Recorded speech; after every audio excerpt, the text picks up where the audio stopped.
68 years old, widowed, and just kicked out of the house by the very son she gave birth to, raised, and sacrificed her whole life for, like a useless servant. He stood in the middle of the living room, arms crossed, staring at me with icy eyes, and said, "Mom, pack your things. There's no place for you in this house anymore." But what Ryan didn't know, what my daughter-in-law Vanessa never expected, was that I had been preparing for this for a long time. And when the sleek black limousine pulled up in front of the house, I saw Ryan's face turn pale. If you're watching this story, please like, comment with the city you're watching in so I know how far my story has progressed. And subscribe to the channel so you don't miss the next part. I've replayed that morning so many times in my mind that the details have worn grooves into my memory. The way the autumn light slanted through the kitchen window, the smell of burnt coffee nobody had bothered to turn off, the sound of my own suitcase wheels scraping across hardwood floors I had paid for with my own hands. 68 years old, and I was learning what it felt like to be disposable. Let me tell you something about the house at 14 Crestwood Lane. I didn't just live there, I built it, not with a hammer and nails. I'm a 68-year-old woman with arthritis in both hands, not a construction worker. But I built it the way mothers build things, with money I had saved for 30 years, with weekends spent choosing tile samples and debating crown molding, with a check for $80,000 I had written from my own savings account 4 years ago when Ryan said they were short on the down payment and needed help. He had looked at me with those eyes, the same dark eyes as his father, and said, "Just until we get back on our feet, Mom. You know I'm good for it." I was good for it. He wasn't. My name is Evelyn Hartwell.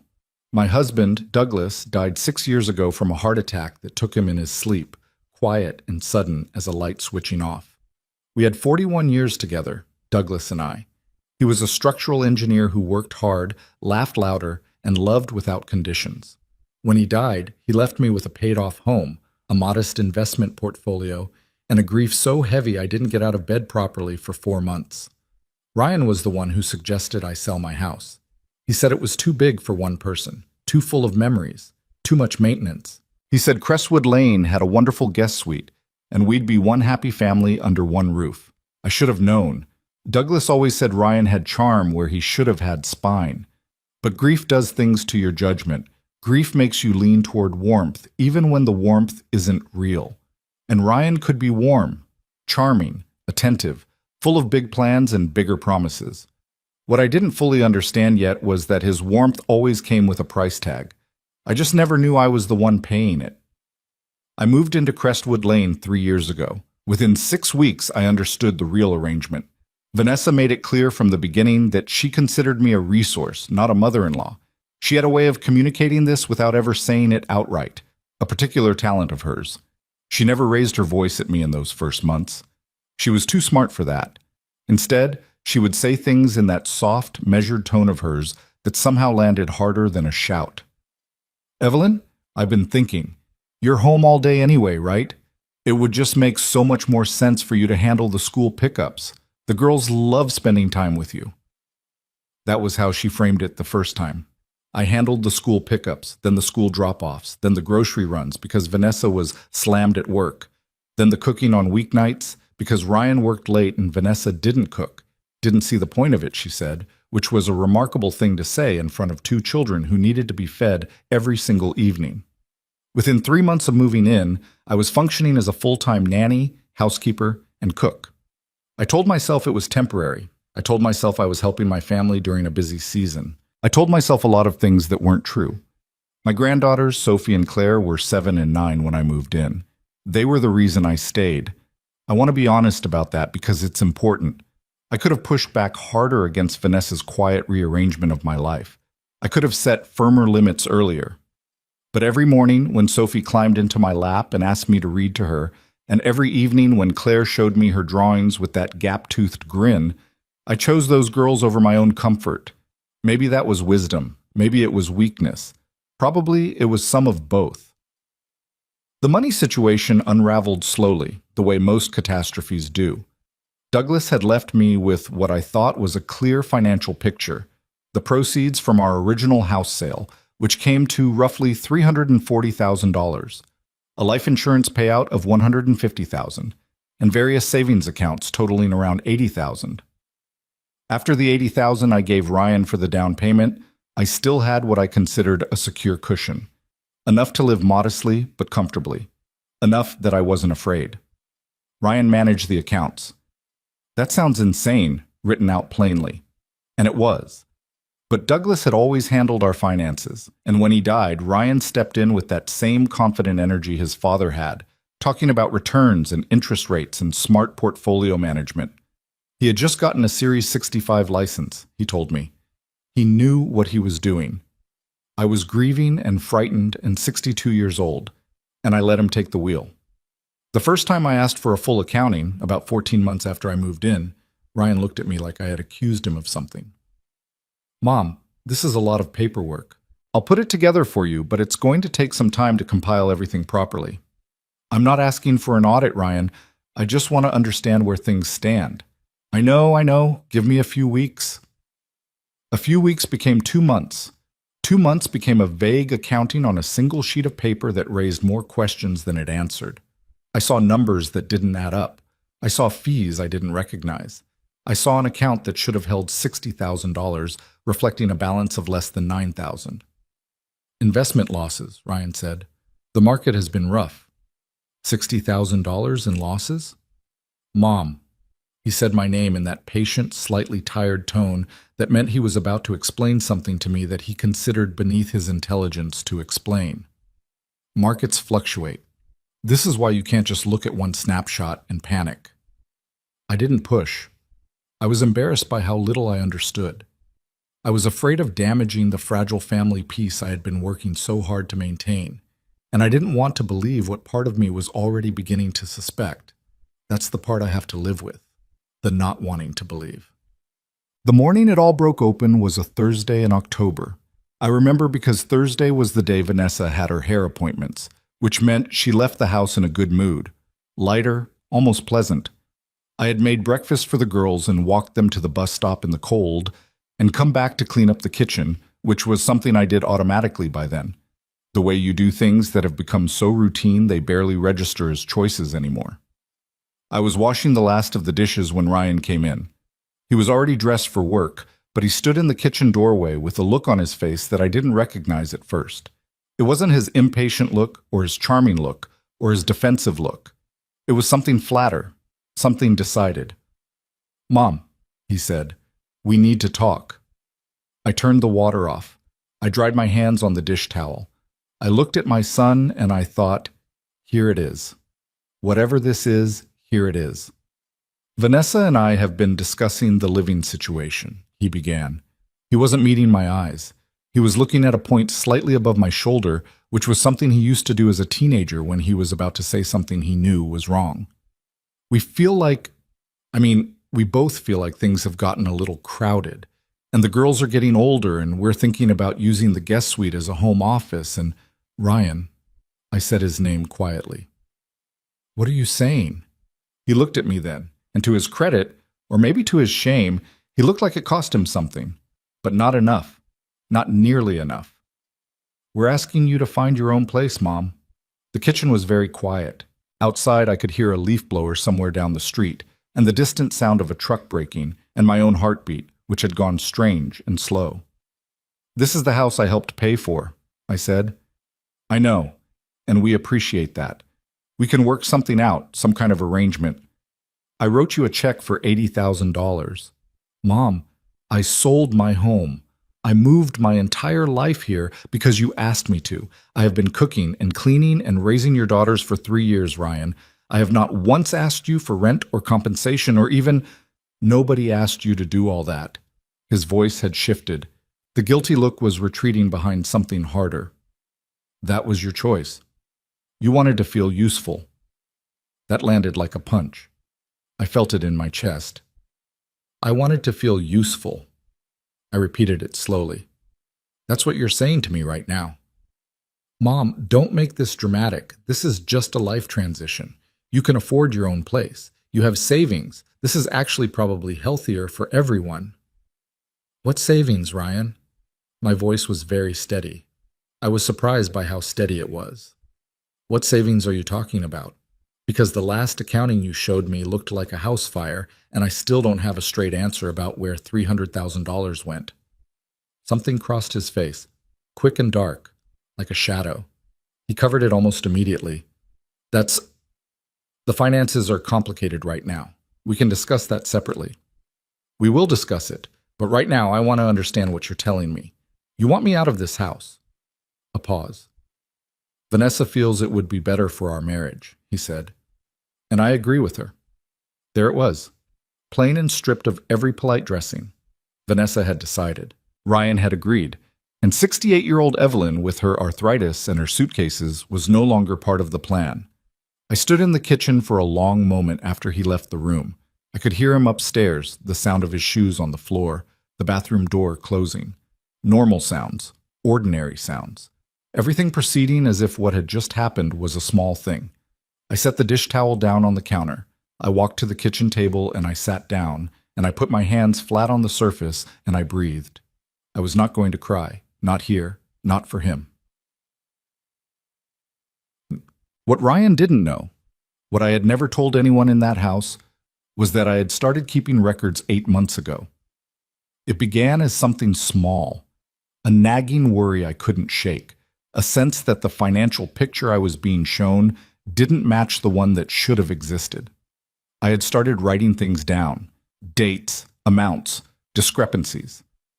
I had quietly requested copies of statements from accounts I was technically still a co-holder of, careful to have them sent to a post office box I had opened without mentioning it to anyone. I had called Douglas's lawyer, an old friend named Harold Kessler, who had drawn up our estate documents years ago, and I had asked him carefully what my rights were in various hypothetical situations. Harold had listened. And then Harold had said, in that precise, careful way of lawyers who have known you for 20 years, Evelyn, these hypotheticals sound fairly specific. Are you telling me you need help? I told him I wasn't sure yet, but I would let him know.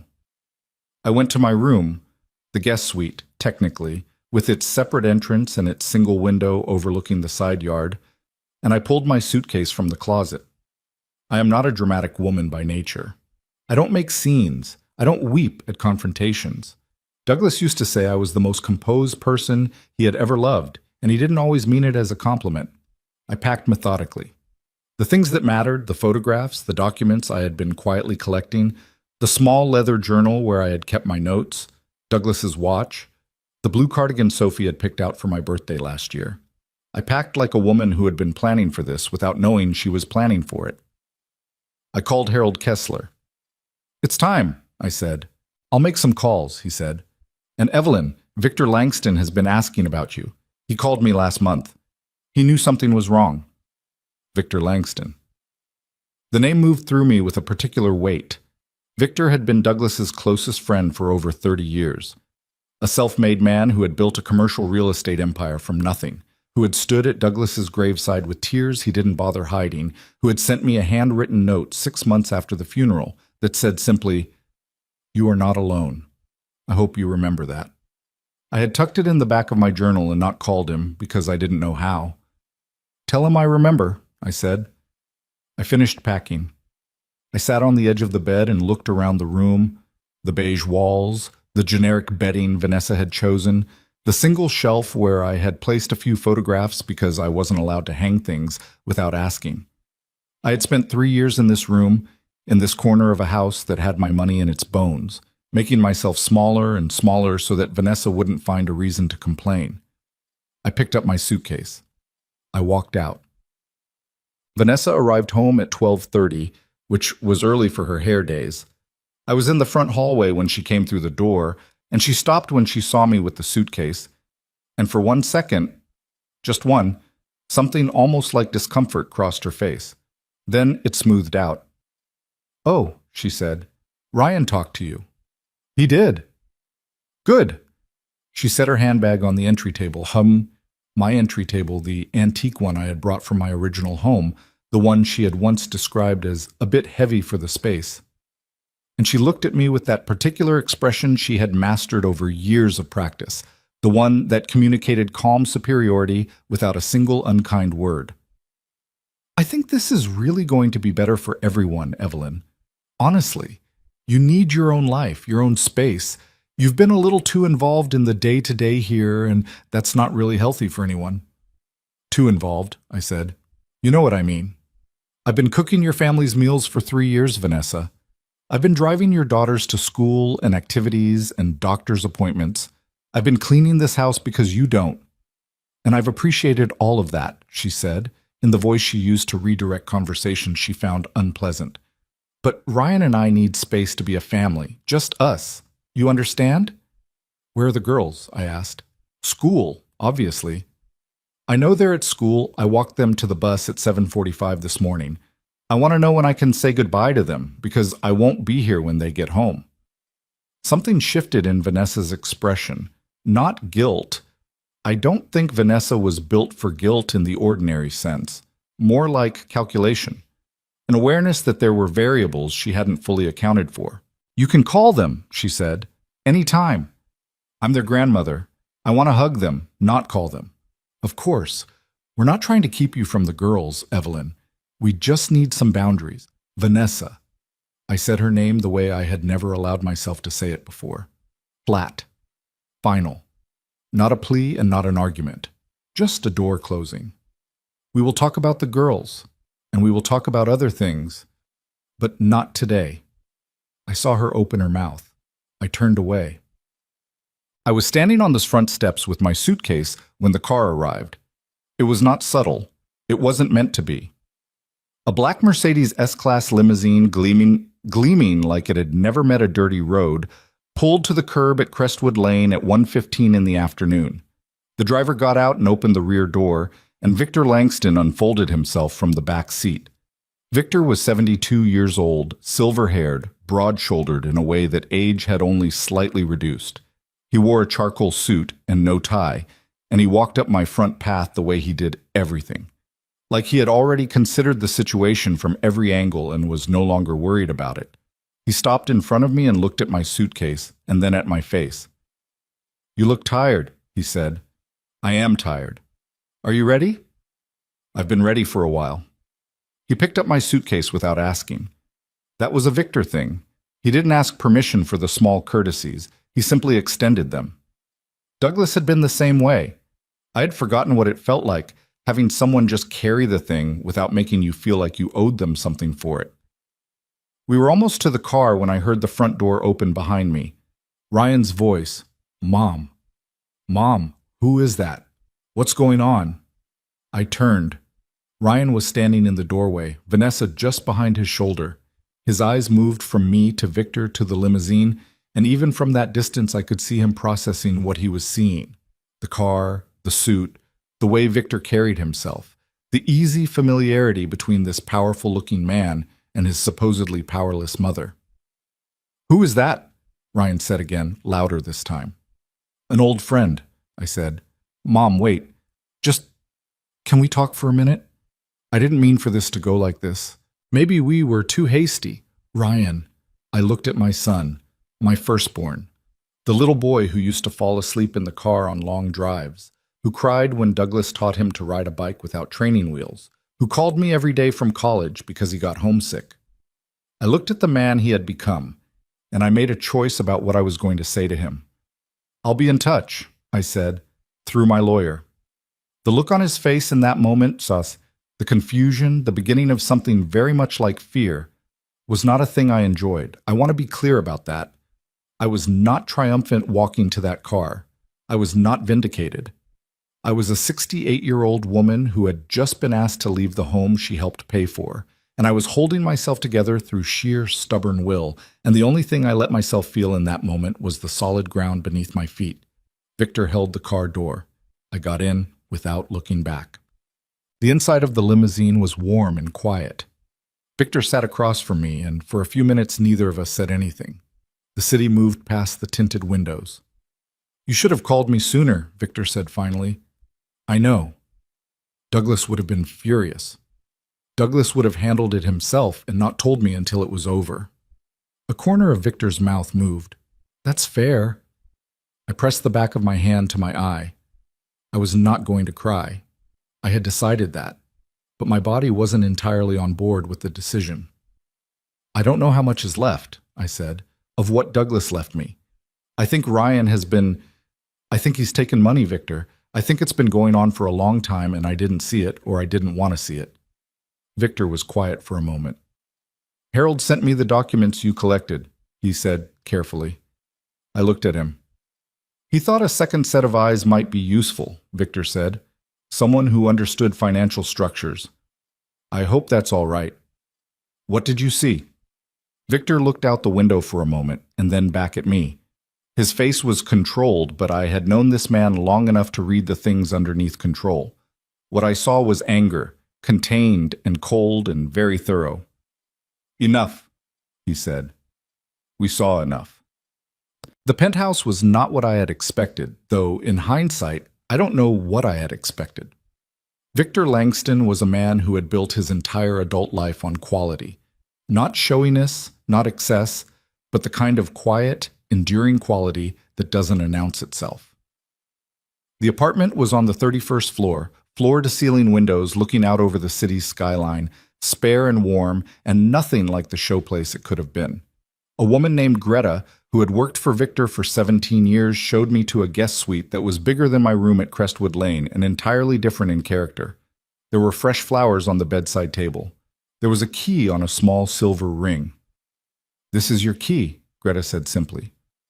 "For coming and going as you please." I held it for a moment. Such a small thing, a key to a door, but I had not had a key that felt like my own in 3 years, and my hand closed around it tighter than I intended. That night, Victor and I sat at the kitchen table with tea and the documents Harold had forwarded, and I began to see, for the first time, laid out and labeled and annotated by a man who understood exactly what he was looking at, the shape of what my son had done to me. It was worse than I had let myself imagine. The $80,000 for the down payment, there were no repayment records. Not because the repayment had been delayed, but because Ryan had reclassified it in his own records as a gift. On paper, the money no longer existed as a debt. 3 separate transfers from an account jointly held in my name and Ryan's, transfers totaling $162,000, made in small increments over 26 months, structured specifically to avoid triggering automatic reporting thresholds. The transfers bore my digital signature. I had not made them. A life insurance account in Douglas's name, which Ryan had been listed as secondary executor. It should have held the full $150,000 of the payout, minus a modest distribution at the time of Douglas's death. The current balance, $11,000. I sat with these numbers for a long time. Victor didn't say anything. He didn't try to soften it or reframe it or suggest alternative explanations. He just let me sit with it. "Forged signatures," I said finally. "Harold believes so. He's already in contact with a forensic accountant." "Ryan." I said my son's name, and it tasted strange, not like the name of a villain, like the name of someone I didn't fully know. "He did this." "It appears so." Victor paused. "With help, we think. Some of the transfers show a level of financial sophistication that doesn't match Ryan's background. There may have been guidance." "Vanessa." I didn't say it as a question. Victor didn't confirm or deny it. He just looked at me steadily. "There are things still being investigated," he said. "Don't get ahead of what we can prove yet." I nodded. I picked up the tea. My hands were steady, which surprised me. Everything inside me felt like a building whose foundation has just been quietly removed, still standing, technically, but not by anything real. "Victor," I said, "what does this add up to? In total, what did he take from me?" Victor was quiet for a moment, then, "Based on what we can document so far, somewhere between $400,000 and $500,000. Maybe more." The number sat in the air between us like something with mass. $500,000. My retirement. Douglas's legacy. The safety net I had believed was there every single time life had felt uncertain. Gone. Transferred, reclassified, forged, quietly bled away over years by the son I had trusted because he had his father's eyes and knew which words to use. I set the teacup down. I looked out the window at the city lights, 31 floors up, and I thought about Ryan standing in that doorway, with fear on his face, asking who Victor was, asking me to wait, suddenly uncertain about something he had been completely certain of an hour before. He should be uncertain, I thought.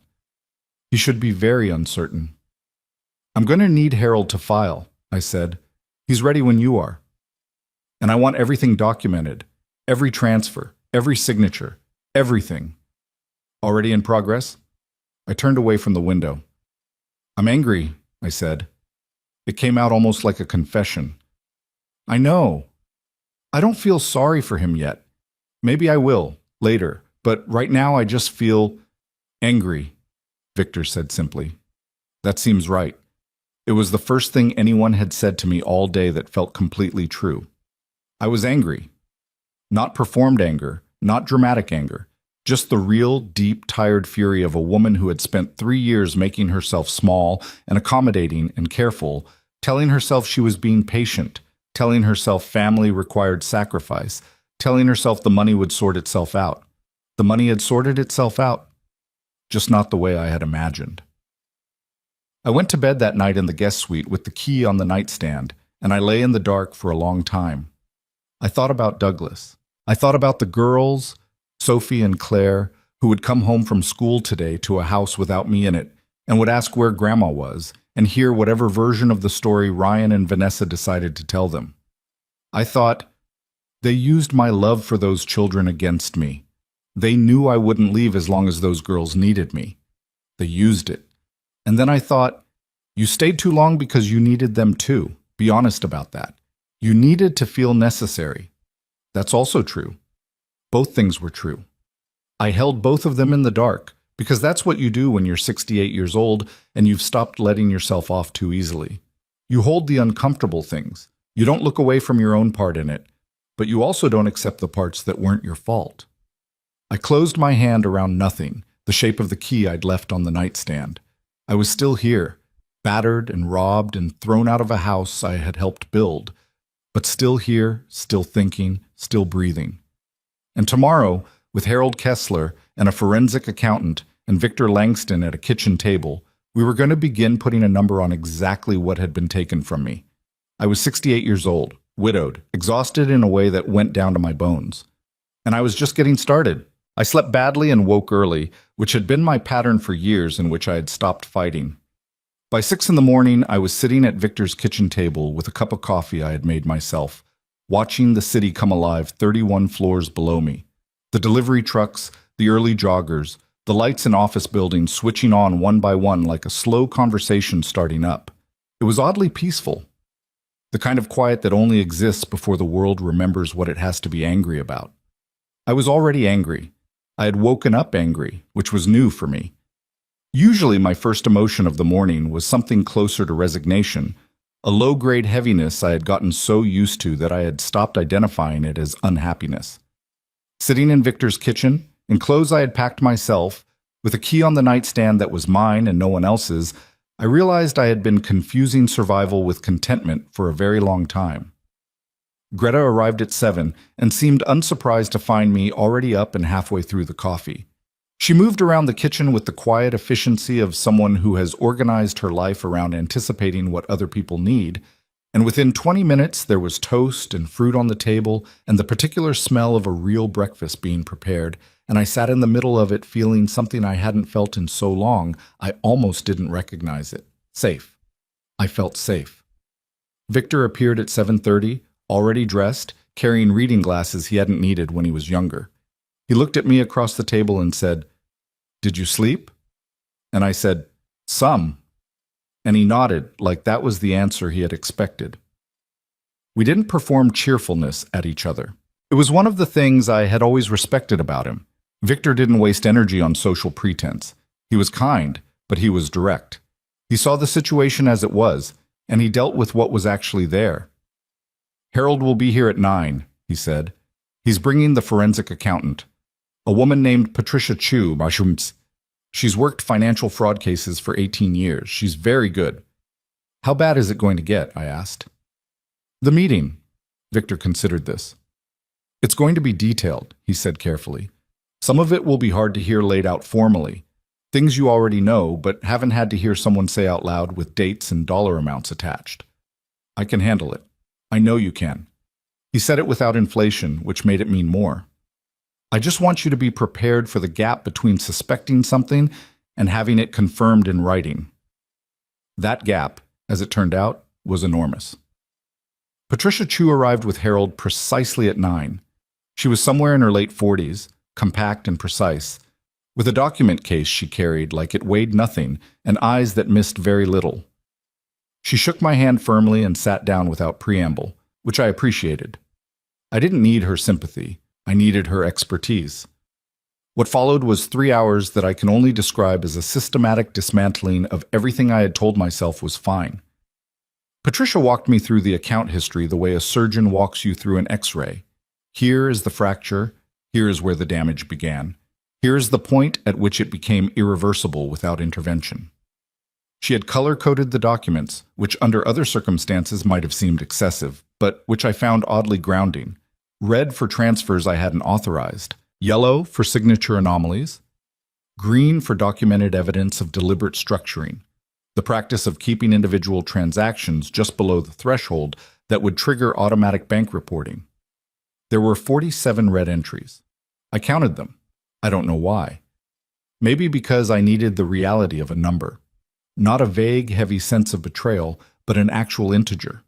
47 times, money had moved out of accounts in my name without my genuine consent. Over a span of 31 months, the total, including the misclassified down payment and the stripped life insurance account, was $486,000, nearly $500,000, which I already knew, theoretically, from the night before.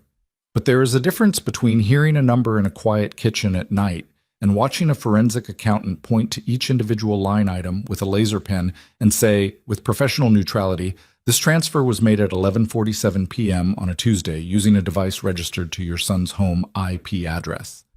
I pressed my hands flat on the table to keep them still. The signatures on these 3 documents, Patricia said, sliding a set of pages toward me, are inconsistent with your natural signature in 14 measurable ways. Pen pressure, baseline angle, the way you form the capital E in Evelyn. Whoever did this studied your signature but didn't have enough samples to replicate it accurately. These will not survive scrutiny from a handwriting expert. Will we need one? Harold asked. We will want one, she said. For court, absolutely. Court. The word sat in the room like something solid. What about Vanessa? I asked. Patricia glanced at Harold. Something passed between them. The look of people who have already discussed how much to say. Tell me, I said. Harold folded his hands on the table.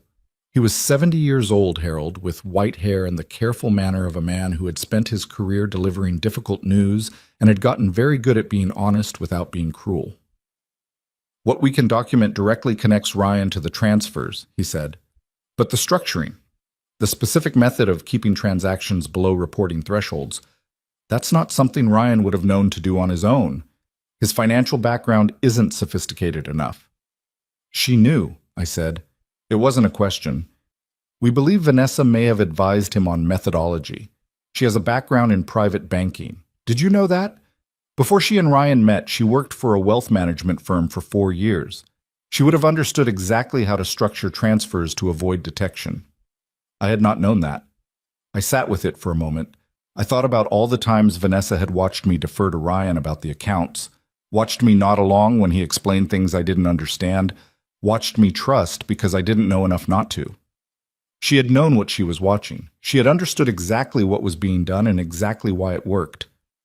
She helped him steal from me, I said quietly. We're building that case, Patricia said. We're not there yet on paper, but we're getting there. I nodded. I picked up the coffee cup in front of me and found it had gone cold, and I drank it anyway because I needed something to do with my hands. Harold reached across the table and placed a folder in front of me. There's one more thing, he said, and this one I want you to hear from me directly, not from the documents. I looked at him. The property at Crestwood Lane, he said. Ryan refinanced it 14 months ago. He took out a $200,000 home equity line of credit. Against the house. Against the house. Which, as you know, you contributed $80,000 toward the original purchase. And what happened to the 200,000? Harold's expression shifted. About 140 of it went into an account we've traced to a shell company. The company has two officers on record. One is Ryan. He paused. The other is a man named Derek Calloway. The name meant nothing to me. I said so. Harold glanced toward Victor, who had been sitting quietly through all of this. Victor said with a careful steadiness, Derek Calloway is Vanessa's brother. The room was very quiet. I thought about Vanessa at the kitchen table at Crestwood Lane, in the mornings before the girls woke up, sometimes on her phone, with what she described as work calls. I thought about how she had always stepped away from those calls when I entered the room, not obviously, not dramatically, just a subtle drift toward the hallway, a lowering of her voice. I had registered it and assigned it no meaning because I had been trying, always trying, not to assume the worst. The worst, as it turned out, had not needed my assumption. It had been happening regardless. She ran it through Ryan, I said. She used my son to move my money to her brother. We believe so, Harold said. The investigation is ongoing. But yes. I looked at Victor. He was watching me with the careful attention of someone who is ready to help but has the wisdom not to intervene before you finished processing. Douglas had had that quality too. It was, I thought distantly, perhaps the most underrated thing a person could offer another person, the willingness to simply stay present while they found their footing. I need a minute, I said. I got up from the table and walked to the windows. 31 floors of city stretched out below me, indifferent and ordinary. People going about their lives, none of them knowing that in this apartment, a 68-year-old woman was learning the full shape of what her family had done to her. My son. My son had stood in the kitchen 2 days ago and told me I needed to find my own place. He had said it with that look of mild guilt barely covering something harder. And all the while, behind that look were 47 transactions, forged signatures, a shell company, and a brother-in-law I had never met who had received $140,000 that should have been mine. I had a flash of Ryan at 12 years old, the year Douglas had caught him lying about a broken window and grounded him for 2 weeks. Ryan had cried so hard he gave himself a headache. I just didn't want to get in trouble, he had sobbed. I didn't mean for it to go that far. Douglas had held him anyway, after the punishment was clear and agreed upon. He had said, "We love you completely, and we will not accept this behavior. Both things are true. Both things were true then. They were still true now. I love my son, and I was going to hold him accountable for every single dollar." I turned back to the room. "Let's file," I said. Ryan called that afternoon. I let it go to voicemail twice, and then I answered on the third call because I decided I was done letting him manage my timing. "Mom." He sounded rattled. Not the confident, slightly weary version of Ryan I was used to, but something younger and less composed. "Who was that man?" "Yesterday, at the house." "Victor Langston," I said. "You've met him, Douglas's funeral."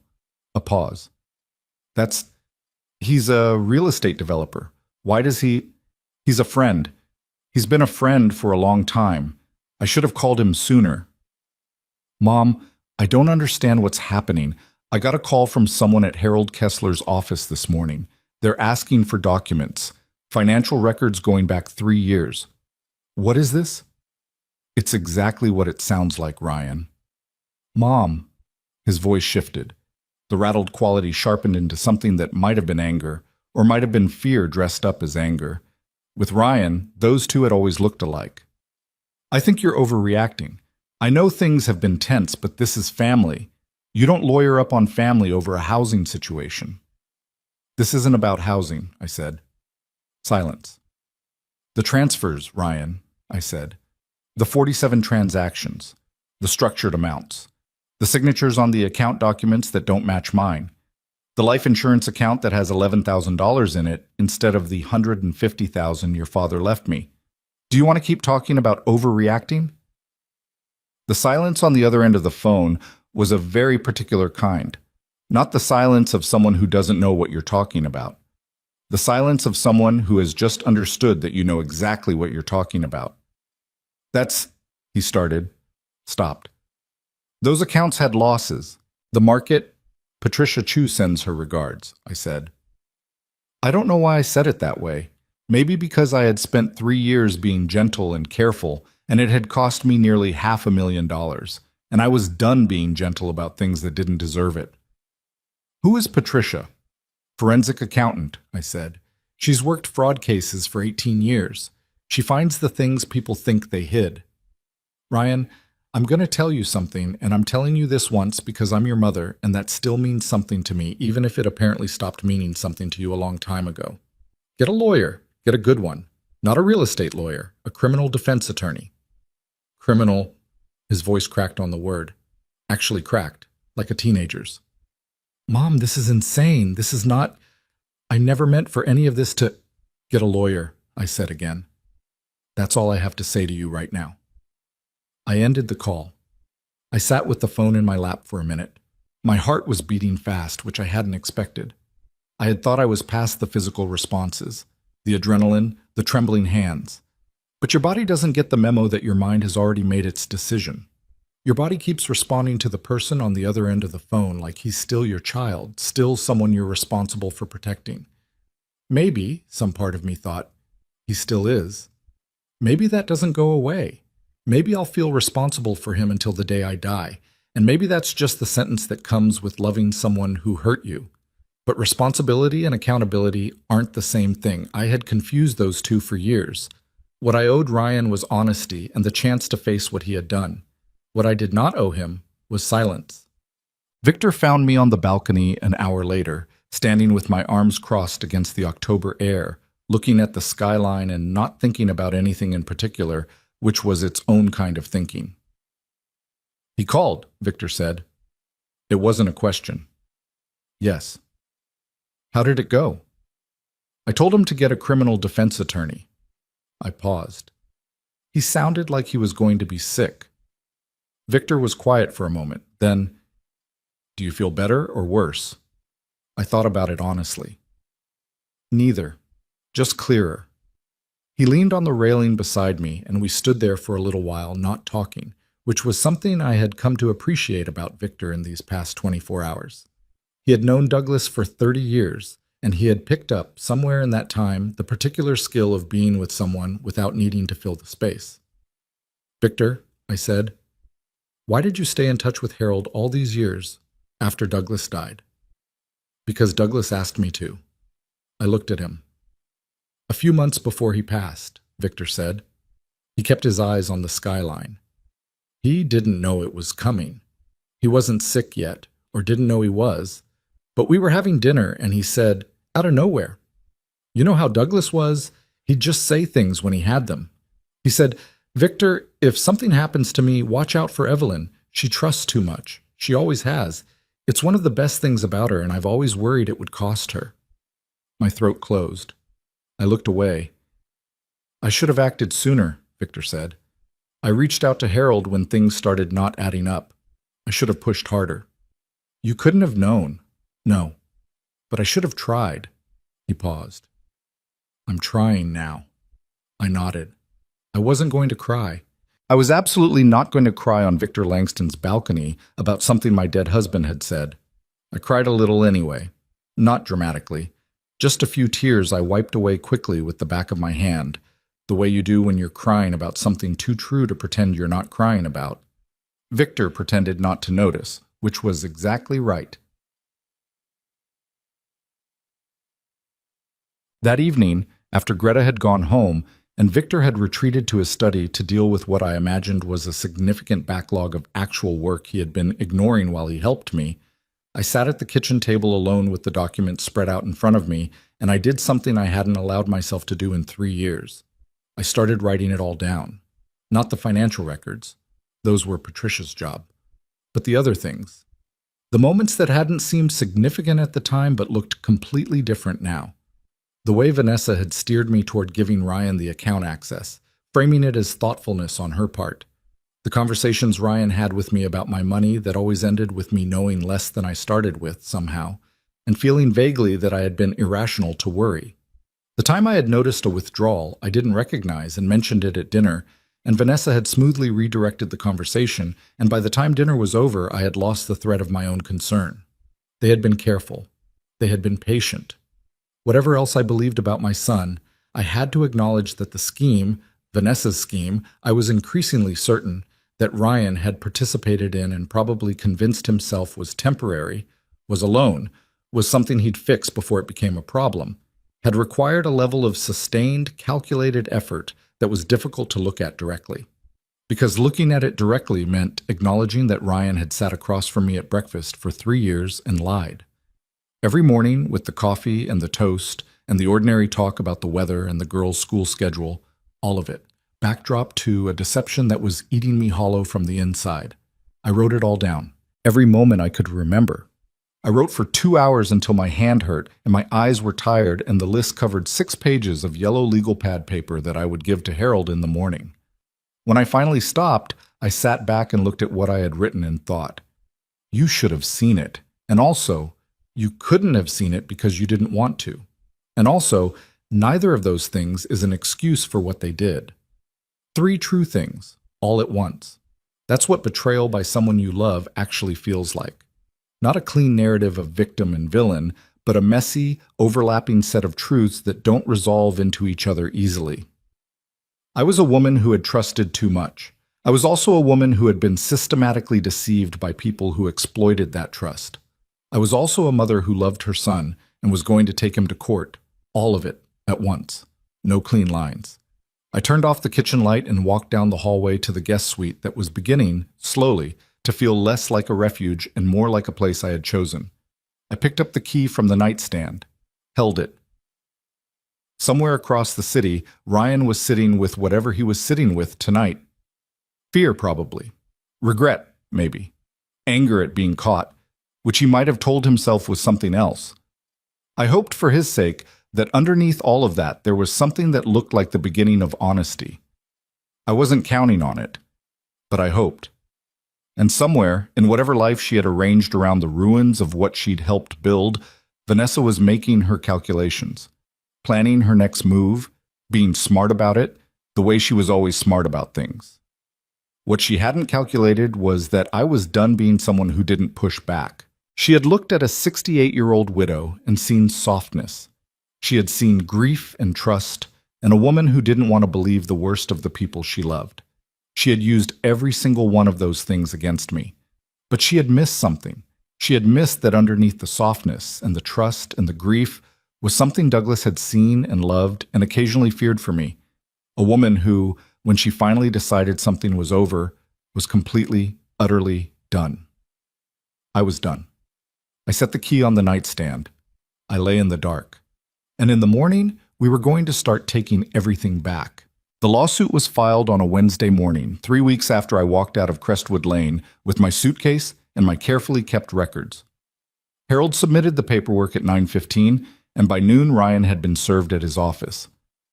I know the exact timing because Harold called me with each update, and I sat in Victor's kitchen tracking the hours the way you track a storm you've been watching build on the horizon for a long time, with dread and with a terrible kind of relief that it's finally here. I had expected to feel something dramatic when it happened, some seismic internal shift. What I actually felt was very quiet, a settling, like a house finally sitting fully on its foundation. Ryan called 4 times that afternoon. I didn't answer. His attorney, a man named Gerald Foss, who Harold described as competent but overextended, sent a letter within 48 hours suggesting we consider mediation before proceeding. Harold read it to me over the phone with the particular neutrality lawyers use when they think something is worth noting but don't want to editorialize. "What do you think?" I asked him. "I think Gerald Foss knows what Patricia Chu's report looks like," Harold said, "and he's trying to slow this down." "We don't slow down," I said. "No," Harold agreed, "we don't." What I hadn't anticipated, what nobody had fully prepared me for, was the way the weeks between filing and the first formal legal confrontation would feel. I had imagined action would bring clarity. Instead, it brought a specific kind of waiting that was harder than anything that had come before it, because now everything was real and documented and moving forward, and I had nothing to do but exist inside it. I filled the time by rebuilding things. The first call I made was to Sophie's school. I introduced myself to the office coordinator as the girl's grandmother and asked to be kept on the emergency contact list. There was a brief pause on the other end, the kind that told me my name had been removed. I kept my voice even and provided Victor's address and my cell number and said I would appreciate being notified of any school events. The coordinator said she would note the update. I thanked her and sat with the particular sick feeling of understanding that even the small administrative connective tissue of my grandchildren's lives had been quietly cut. Vanessa's work. Sophie called me herself 4 days later from what I later understood was a friend's phone, because her own had been set with parental restrictions that blocked my number.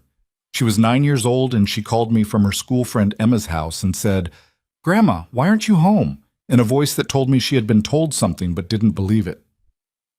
"I moved to a new place, sweetheart," I said. "I'm going to come see you very soon. Mom said you wanted to live somewhere else." "I do live somewhere else now, but that has nothing to do with how much I love you and Claire."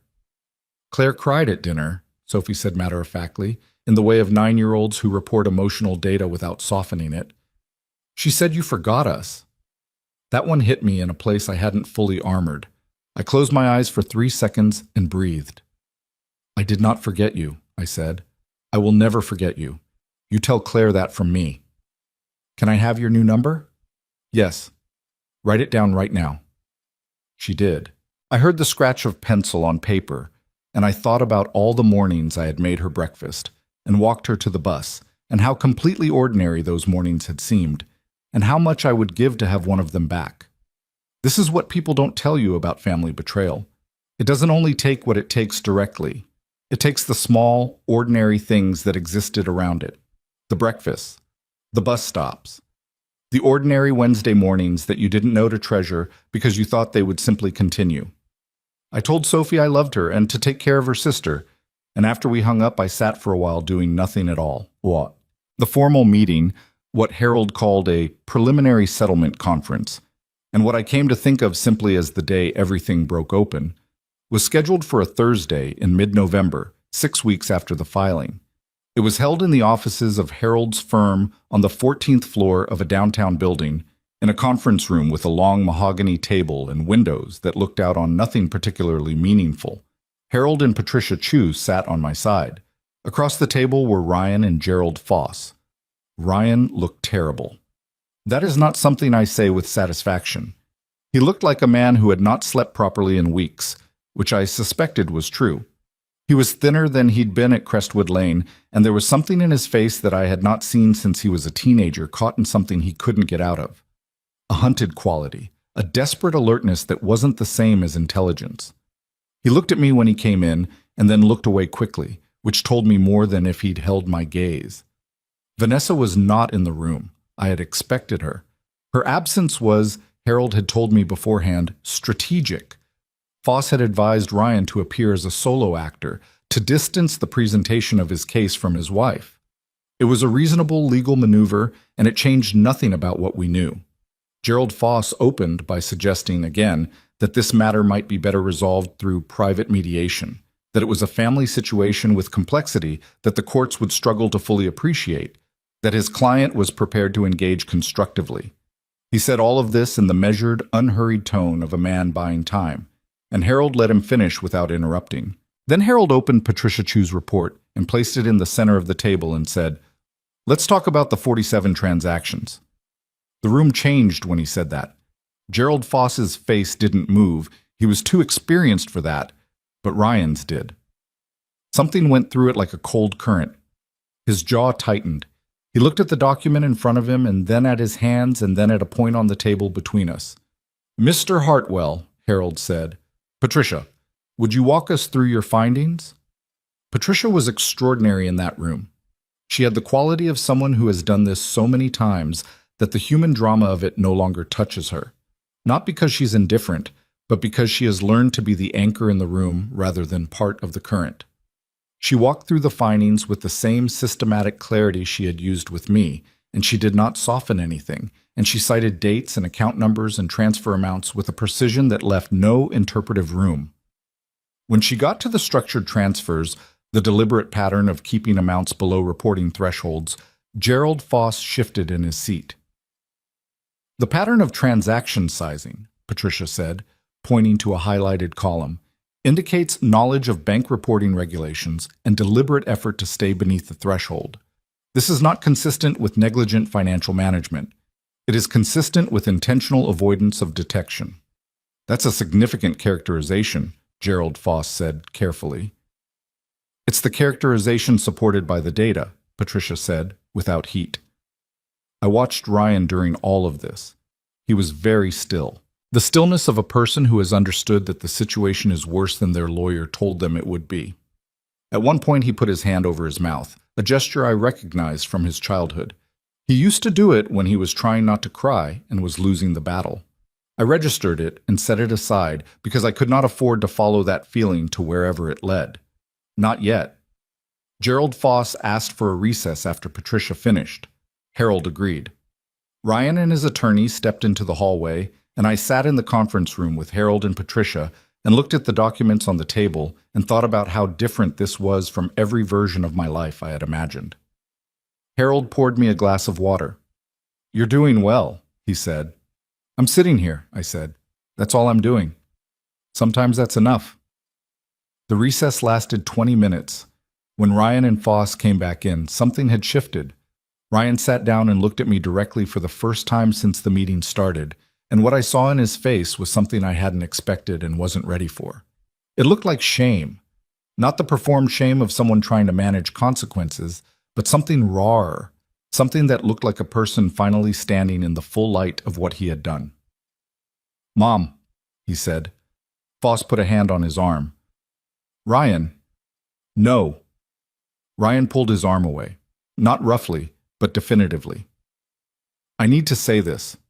He looked at me, and his voice was unsteady in a way that I don't think he planned. "I know what those documents show. I know what it looks like. I'm not going to sit here and tell you the numbers are wrong." A pause. "I told myself it was temporary, that I was going to put it back, that it was just, I needed to get ahead of some things, and I was going to fix it before you ever needed to know." The room was very quiet. "That's not an excuse," he said. "I know it's not an excuse. He stopped. Something moved through his face. "I'm sorry, Mom. I know that doesn't cover it. I know that doesn't even come close to covering it." I looked at my son. I thought about Douglas saying both things are true. I thought about Sophie calling from a friend's phone because my number had been blocked.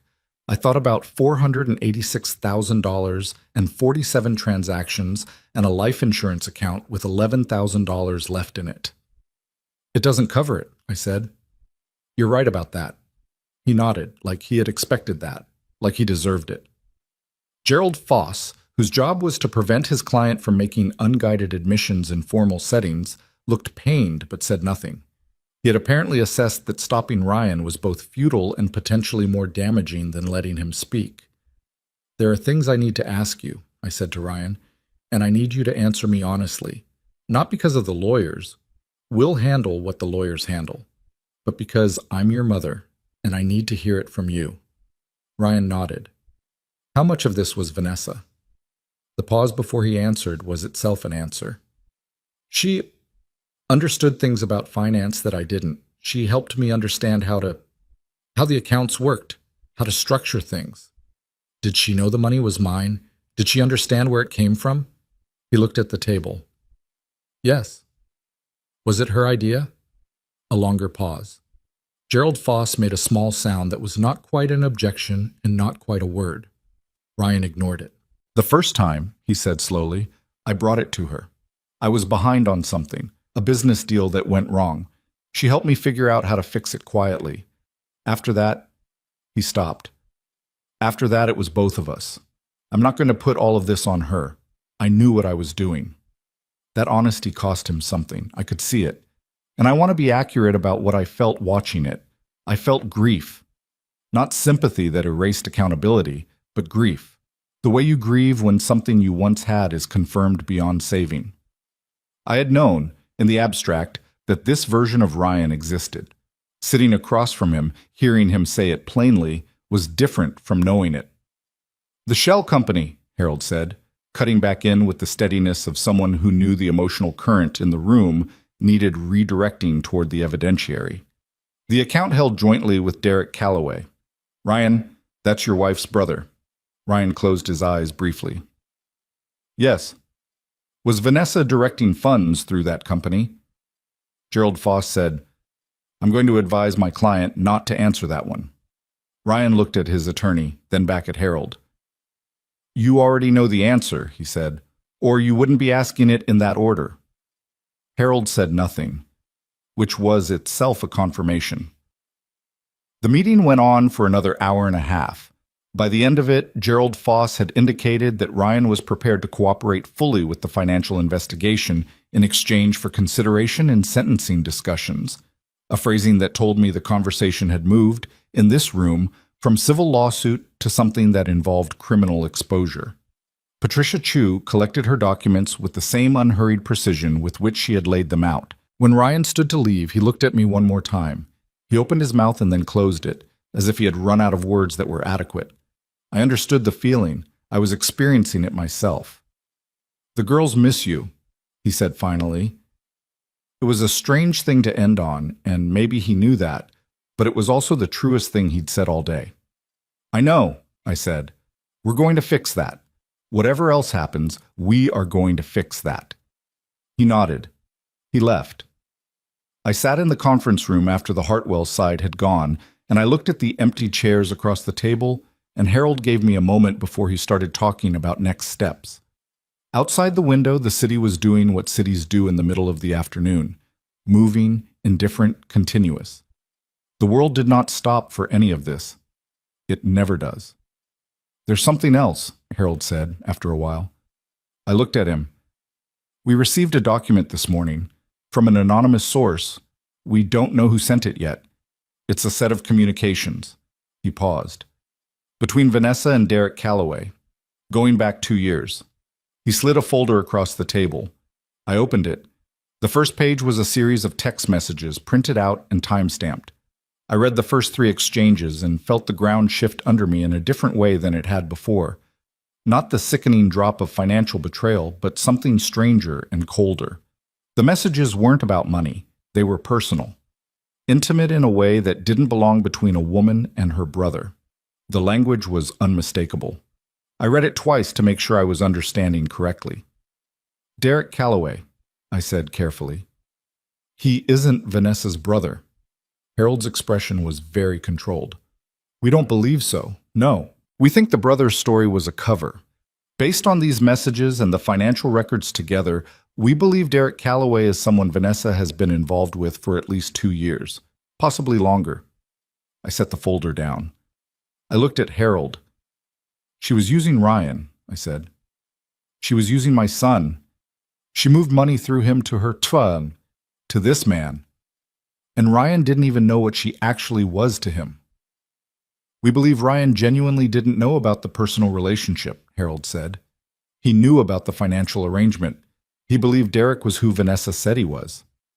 I thought about Ryan in the conference room 20 minutes ago, saying I'm not going to put all of this on her with what looked like genuine moral effort. And I thought about Vanessa, who had apparently spent 2 years running a financial operation through her husband's family while maintaining a relationship she had hidden behind a family label. Ryan had been complicit. He had stolen from me. Those were facts I was not going to rewrite, but he had also been lied to, in a different and possibly more intimate way than I had been. He doesn't know, I said. Almost certainly not. I stood up. I walked to the window. 14 floors down, people moved in and out of the building's revolving doors, bundled against the November cold, going about their afternoons. Normal lives. The ordinary, ongoing world. My daughter-in-law had run a con inside a con. She had deceived my son while using him to deceive me, and somewhere on the other side of the city she was living in my son's house on my son's income, with no visible awareness that the entire structure had just collapsed. I thought, when does she find out? When does she walk into a room and realize the game is over? Not yet. That was the answer. Not quite yet. The investigation was still building. The documents were still being processed. Vanessa, as of this moment, still believed she was ahead of everything. She wasn't. I turned back to Harold. When do we move on Vanessa directly? Soon, Harold said. The financial fraud case connects to the personal relationship because the funds went to Calloway. Once we establish that Calloway and Vanessa were not related, the fraud angle changes significantly. The DA's office has been briefed. The DA, I said. This crossed into criminal territory, Evelyn. This isn't just a civil dispute anymore. Between the forgery, the structured transfers, and what these messages suggest about the actual destination of the funds, we're looking at wire fraud, forgery, potentially conspiracy charges. Wire fraud, forgery, conspiracy. These were words I had known as categories of bad things that happened to other people in news stories. Sitting in a law office on the 14th floor with my late husband's friend's help and my own 6 pages of yellow legal pad notes, I had to adjust the entire orientation of my understanding to accommodate the fact that they now applied to my family, my son's wife, my son. How are the girls being protected through all of this? I asked. It was the thing I kept coming back to. Whatever happened to the adults in this story said, and things were going to happen, significant things, things with legal consequences. Sophie and Claire were 9 and 7 and entirely uninvolved in any of it except as the people who would be most affected by the fallout. Ryan has been cooperating, Harold said. As part of that cooperation, he's indicated he wants to ensure stable care for the girls throughout the process. He asked, specifically, whether there was any possibility of you being more involved with them again. I hadn't expected that. I sat with it. He asked that, I said. This morning, before the meeting, through Foss. I looked at the folder on the table with Vanessa's messages in it. I thought about Ryan saying the girls miss you at the end of a meeting that had essentially been the formal beginning of the end of his life as he had built it. I thought about all the ways a person can be simultaneously guilty and grieving, complicit and lost. Tell him yes, I said. Tell him that regardless of what happens legally, I am their grandmother, and that is not something that gets suspended. Harold nodded. He made a note. I picked up my coat. I looked around the conference room one more time. The documents, the chairs, the water glasses, the ordinary institutional space where something irreversible had just happened. The meeting was over. The legal machinery was moving. Things were going to get worse before they got better. But something else was also true. I had walked into this room as the person my son had tried to discard, the woman he had stolen from, the grandmother who had been quietly cut from the school contact list. I had sat across from him with documented evidence of what he had done, and I had not flinched, and I had not apologized for knowing the truth, and I had said what needed to be said. I was 68 years old, and I had arthritis in both hands, and I had lost nearly $500,000 and been thrown out of a house I helped pay for by a son I had loved beyond reason. And I was the one still standing at the end of the meeting. I buttoned my coat. I walked out. Victor was waiting in the lobby downstairs, reading something on his phone with reading glasses perched on his nose. He looked up when he heard the elevator, and he put the phone away and read my face with the quick, comprehensive attention of someone who knows you well enough to skip the pleasantries. "How bad?" he said. "It's bad," I said. "And it's going to get worse for them before this is over." "And for you?" I considered the question honestly. The lobby was warm after the cold of the conference room, and the afternoon light was coming through the glass doors in long, slanted rectangles, and somewhere outside the city continued its ordinary, indifferent life. "I'm okay," I said, and for the first time in a very long while, it was actually true. The week after the conference, Vanessa found out. I wasn't there when it happened. I only know the sequence of events the way you learn most things in legal proceedings, through secondhand accounts, documented timelines, and the particular kind of detail that surfaces when people start talking to investigators to protect themselves. But I've pieced it together well enough that I can see it almost as clearly as if I'd been in the room. Ryan came home from the conference on that Thursday evening and told her everything. Not because he had planned to, not because he had decided in some moment of moral clarity that honesty was owed, but because Gerald Foss had advised him that full cooperation with the investigation was his best and possibly only path toward avoiding the worst of the criminal exposure. And part of that cooperation meant stopping any ongoing concealment, which included the concealment of the investigation from Vanessa herself. Ryan later told me, in one of the careful, halting conversations we began having in the weeks that followed, that she hadn't reacted the way he expected. He had expected anger, defensiveness, the sharp, controlled version of Vanessa that deployed itself whenever something threatened the structure she had built. Instead, she had gone very quiet. She had asked him, in a measured voice, exactly what documents they had. He had told her. Another silence. Then she had walked into the bedroom, closed the door, and made a phone call he was not invited to hear. To Derek Calloway, presumably, who by that point had already been contacted by investigators and had, according to what surfaced later, begun distancing himself from Vanessa with the speed of a man who had always planned for the possibility of having to do exactly that. Ryan didn't understand what she was doing in that room. He still thought Derek was her brother. He stood in his own kitchen, my money's kitchen, with my $80,000 in its bones, and waited for his wife to come back out, not yet knowing that the person who returned would be a version of Vanessa he had never actually met, the one who existed when the performance was no longer necessary. She came out 40 minutes later and told him she was going to stay with a friend for a few days. She packed a bag with the brisk efficiency of someone who had rehearsed this moment without knowing it. She kissed him on the cheek, which he later described as the strangest part of the whole evening, that automated, disconnected kiss, like a door closing politely on its way to being locked forever. She left. She did not come back. I learned about Vanessa's departure through Harold, who learned about it through Gerald Foss, who called him the following morning with the strained professionalism of a lawyer managing a situation that had just become significantly more complicated. The call from Foss also included something else, a development that changed the shape of the investigation in ways none of us had fully anticipated. Vanessa had retained her own attorney, separately from Ryan. The moment she understood the scope of what the investigators had, she had separated her legal position from her husband's and begun constructing a defense that, by its nature, required establishing distance between herself and the decisions Ryan had made. Harold explained this to me over the phone with the careful neutrality he always used when delivering information that was both good and complicated. "She's going to argue," he said, "that she provided financial guidance as a spouse, not as a co-conspirator, that Ryan made independent decisions about your accounts, and she wasn't aware of the full extent of what he was doing." "She structured the transfers," I said. "Patricia documented the methodology." "Yes, and that's the heart of the case against her, but expect her to fight it." "She's going to throw Ryan under the bus," I said. A pause. "She's going to attempt to separate herself from his exposure," Harold said carefully, which in practical terms, yes. I sat with this for a moment. The thing that struck me, the thing that kept striking me in different ways every time a new piece of the story surfaced, was the consistency of it. Vanessa had been running calculations since the beginning. Every decision she had made, from the moment she married Ryan, had been made with a version of this moment somewhere in the background. She had structured the finances so she could claim ignorance.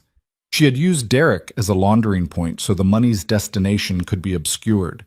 She had maintained the brother story as a firewall against exactly this kind of investigation. She had planned for getting caught. She just hadn't planned on Patricia Chu and 31 months of documented transaction history and the anonymous messages that had arrived on Harold's desk. "Who sent those messages?" I asked. I had been wondering since the moment Harold placed the folder in front of me. "The ones between Vanessa and Calloway." "We don't know definitively," Harold said. "We have a theory." "Tell me." "We think it may have been someone in Calloway's circle, someone who knew what the arrangement was and decided, when the investigation started moving, that being the source was better than being caught as a participant. Someone who panicked and chose self-preservation over loyalty, which was, I supposed, entirely consistent with the world Vanessa and Derek had apparently inhabited together. When people build their lives on calculated self-interest, they tend to surround themselves with others who operate the same way. And when things collapse, everyone looks for the exit at the same time. I didn't feel vindicated learning this. I want to be honest about that.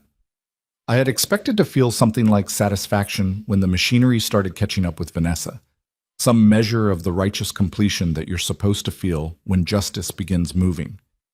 What I actually felt was tired, and sad in a way that had nothing to do with Vanessa personally, and everything to do with what her existence in my son's life had cost. Ryan, the girls, me, the version of our family that might have existed if he had chosen differently. That's the grief nobody prepares you for, Not the grief over what was done to you, but the grief over what might have been. It. I saw Ryan for the first time outside of a legal context on a Saturday morning, 5 weeks after the conference.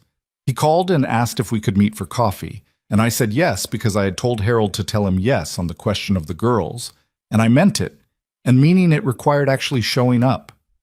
We met at a diner 2 blocks from Victor's building, Neutral Ground, which was Ryan's phrase when he suggested it, and which told me Gerald Foss had coached him on the optics of the meeting. I was there first. I ordered coffee and sat in a corner booth and watched the door. He looked worse than he had at the conference, which I hadn't thought was possible. He was unshaven in a way that wasn't a style choice, and he'd lost more weight, and he moved through the diner with the slightly dazed quality of someone navigating a world that has recently reorganized itself around him without his permission. He slid into the booth across from me and looked at his hands for a moment before he looked at me. "Thank you for coming," he said. "You're my son," I said. "That hasn't changed." Something in his face moved. He pressed his lips together hard for a second. "I don't know why you'd still say that." "Because it's true. The fact that you hurt me doesn't make you not my son. It makes you my son who hurt me. Those aren't the same thing."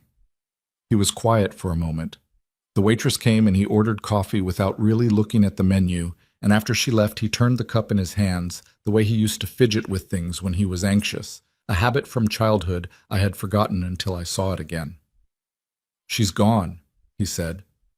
"Vanessa. It's over. She moved out while I was at my lawyer's office on Tuesday. I came home and half the furniture was gone." A pause. "I didn't even know she'd kept a storage unit. She had a whole exit already planned. Every piece she chose, every item she took. It was too specific. She'd thought about it." "She plans ahead," I said.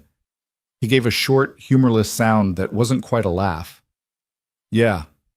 He looked up at me. "She wasn't going to stay, was she?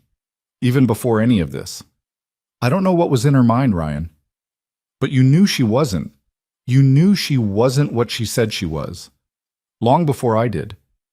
I thought about how to answer that honestly. "I knew she was using you," I said finally, "and using me. I didn't know the full shape of it, but I knew she wasn't someone who loved the way she claimed to." He nodded. He looked out the window at the November street. "I convinced myself the money was temporary," he said. "Every time I moved something, I told myself it was short-term, that the business would turn around, that I'd replace it before anyone noticed. I just needed, I don't know, I needed to believe I was fixing things instead of making them worse." He looked at me. "That's not an excuse." "No," I said, "it's not." "I know. But it's true," I said, "and I believe it. I believe you didn't set out to steal from me. I believe somewhere inside you, you convinced yourself it was something else. That doesn't change what it was, but it changes. It changes how I think about what comes next." He was watching me carefully, like he didn't trust the ground he was standing on, which was reasonable because he had broken most of it himself. "The girls," I said. "Tell me how they are." Something shifted in his expression. The defensive alertness softened into something more genuine and more painful. "Sophie's okay. She's resilient, that kid. Asks questions I don't know how to answer and then moves on like she's filed it away for later. Claire is—" He stopped. His jaw worked. "Claire's not sleeping. She cries at night and won't always tell me why. I think she thinks everything falling apart is somehow connected to her." "That's what children think," I said. "They always make themselves the center of the story. It's not logic, it's how they're built." "I don't know how to fix it." "You can't fix it quickly. That's the first thing. You show up every day, you're honest with them in age-appropriate ways, you let them have their feelings without trying to manage them out of it. And you let me in." I held his eyes. "You let me back in with them, not as a negotiating point, as their grandmother, unconditionally." "Yes," he said immediately. No hesitation. "Yes. Absolutely. I already told Foss—" "I'm not talking to Foss," I said. "I'm talking to you. My son, looking at me. Tell me you understand what I'm saying." He met my eyes. "I understand," he said. "I want you back with them. I should never have—" He stopped. I should have protected you from her from the beginning.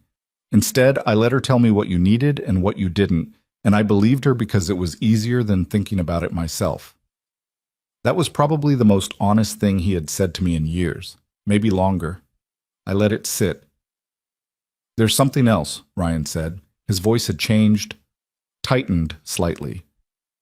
About Vanessa and Derek. I waited. My lawyer got the communications this morning, the ones between them. He was looking at the table again. Derek isn't her brother. I know, I said quietly. His head came up. You knew? Harold received the same documents. A long silence. He processed this. I watched the understanding move through him in stages. The initial confusion, then the beginning of comprehension, then the full arrival of what it meant. His wife. The relationship. The cover story he had been given and had never questioned because why would he question the identity of his wife's family? How long, he said. Not really a question. The messages go back at least 2 years, I said. Possibly longer. He put his hand over his face. It was the gesture from the conference room, the one from his childhood, trying not to crack in front of someone, losing. He sat like that for a moment while the diner moved around us, ordinary and indifferent, and I did not look away and I did not reach across and touch his hand because this was something he needed to fully feel, and I was not going to help him around it. She used me, he said from behind his hand. Yes. To get to you and to get to him. Yes. He put his hand down. His eyes were red, but he had held it together, barely. I'm an idiot, he said. You're not an idiot. You're a man who wanted to believe his wife was who she said she was. That's not stupidity. It's trust in the wrong person. I paused. Which, as it turns out, is something we have in common. He looked at me, and there was something in that look, the recognition, the grief of it, the slight bitter edge of two people who had been maneuvered by the same woman in different directions. That was the first moment in a very long time that I felt like I was actually seeing my son. Not the version he performed, not the defensive man who had stood in the kitchen and told me I was too involved, but Ryan. The actual Ryan. Flawed and lost and 38 years old and completely unprepared for the wreckage of the life he had let someone else build for him. What happens now? He asked. Now you cooperate fully. You give the investigators everything they ask for. You stop protecting her. There's nothing left to protect. And you start talking to a therapist, Ryan, not a lawyer, a therapist, because what happened here didn't begin with the money, and it's not going to end with the legal case. He blinked. A therapist. You let a woman systematically dismantle your judgment for years. That doesn't happen to people who are doing fine internally. Something in you needed what she was offering badly enough that you looked away from what it was costing. I wasn't saying it harshly. I was saying it because it was true, and someone needed to say it to him directly. You have 2 daughters who need you to actually be their father, not the version of yourself that was running interference for Vanessa's plans. Their real father. He was quiet for a long moment. Did Dad ever talk to you about me? He asked. About the way I was? Whether he was worried? The question caught me off guard. I thought about Douglas, about the dinner with Victor, the conversation about trust, the things Douglas saw in Ryan that he loved, and the things that worried him. He loved you completely, I said, and he thought you were too easily influenced by people who were confident. He thought you'd always struggled to hold your own center when someone strong-willed came along. He was right. He usually was. Ryan looked down at the coffee he hadn't drunk. I'm going to pay it back, he said. Every dollar. I know the legal process is what it is, but I want you to know, not as a legal commitment, as something I'm telling you. I'm going to spend the rest of my life paying it back. I know, I said, and I believed him. Not because Ryan had earned my complete trust back. He hadn't, and that would take years if it ever came fully. But because I knew the difference between the face of a man performing remorse and the face of a man actually inside it. Ryan was inside it. He was going to be inside it for a long time. One more thing, I said. I opened my bag and set a folded piece of paper on the table between us. This is the name of a family therapist. She specializes in children dealing with family disruption. I've already spoken with her. She has appointments available for Sophie and Claire beginning next week. He looked at the paper. You set this up already. They needed it already. I just had to wait until I could access them again. He picked up the paper. He folded it carefully and put it in his jacket pocket. Okay, he said. Okay.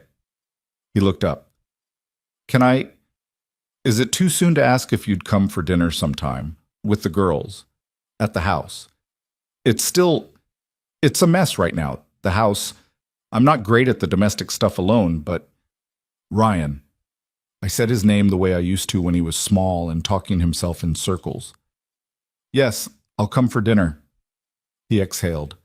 It was the sound of a man who had been holding his breath for weeks. Vanessa's legal situation collapsed faster than any of us had expected, though not in any way that felt satisfying. Justice rarely works the way you imagine it will when you're standing at the beginning of it. You picture a single reckoning, a clear moment when everything is acknowledged and the ledger is settled.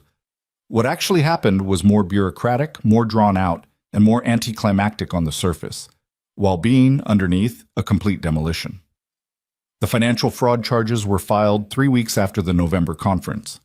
The wire fraud charge followed 10 days later, once the investigators had traced enough of the money's movement through the shell company to Callaway. Callaway by then had hired his own attorney and was cooperating with prosecutors in a way that left Vanessa almost entirely exposed on the conspiracy angle. Her legal team argued the spousal guidance position aggressively. The communications between her and Derek, combined with Patricia Chu's analysis of the transfer methodology, made it impossible to hold. She accepted a plea agreement in early January. I was not in the room for that. I chose not to be. Harold offered to arrange for me to make a victim impact statement, and I spent a week deciding whether to do it, and ultimately decided that what I needed to say to the legal record was adequately contained in the documents. I didn't need Vanessa to hear my voice. I needed the consequences to be real and documented. Those things happened without me in the room. What I was told, she received a felony conviction on 2 counts of wire fraud and 1 count of conspiracy. Financial penalties. Restitution attached to the civil judgment. The life she had constructed inside Ryan's family, inside the house my money helped buy, inside the comfortable structure of a marriage she had never intended as anything more than infrastructure, gone. The storage unit furniture and whatever she had managed to move to wherever she was going wouldn't cover what she owed. It wouldn't come close. Derek Callaway took a plea on a single count of conspiracy. He received probation and a fine, which was the price of his cooperation and which I had no control over and tried not to fixate on, because there are things in legal proceedings that are unsatisfying and unfair, and you have to let them be what they are, or the injustice of the smaller things will eat the reality of the larger accountability.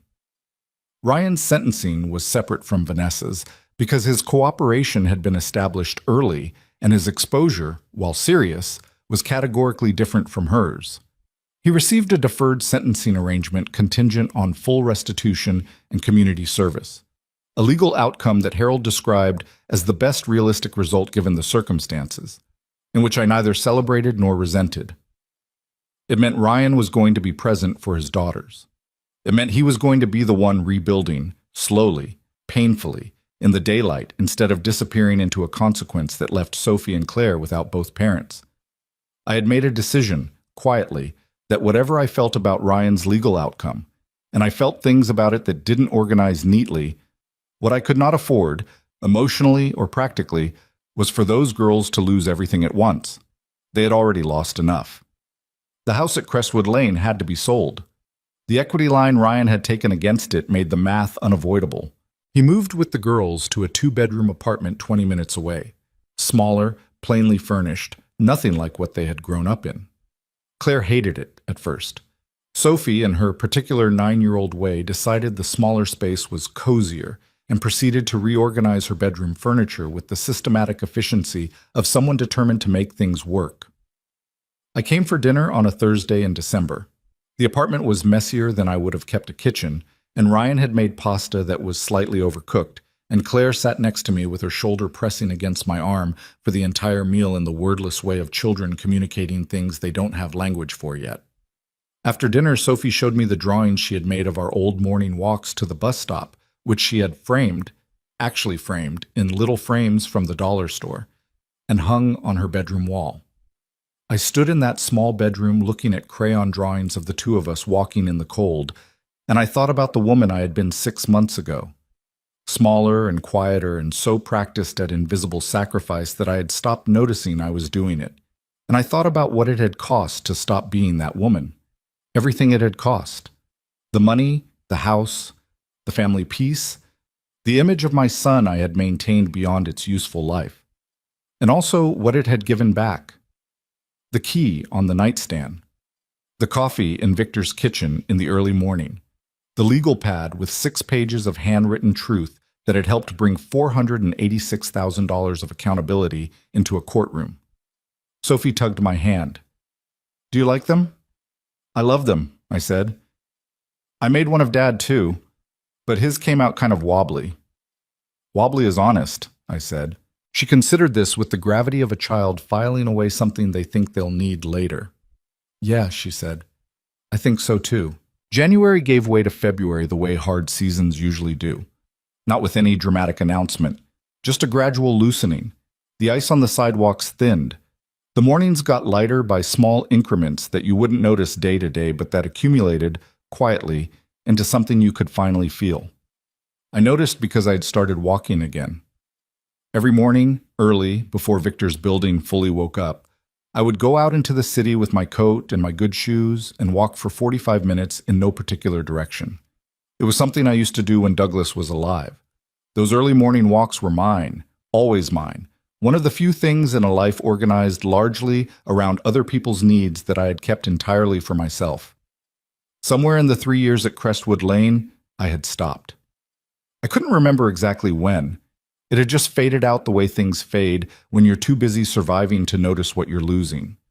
Walking again felt like finding a room in my own house that had been locked for years. The civil judgment came through in early February. The total figure, including documented losses, legal costs, and the civil penalty attached to the fraud finding, was $491,000, slightly more than Patricia Chu's original estimate, because additional transfers had surfaced during the full investigation that hadn't been in the initial report.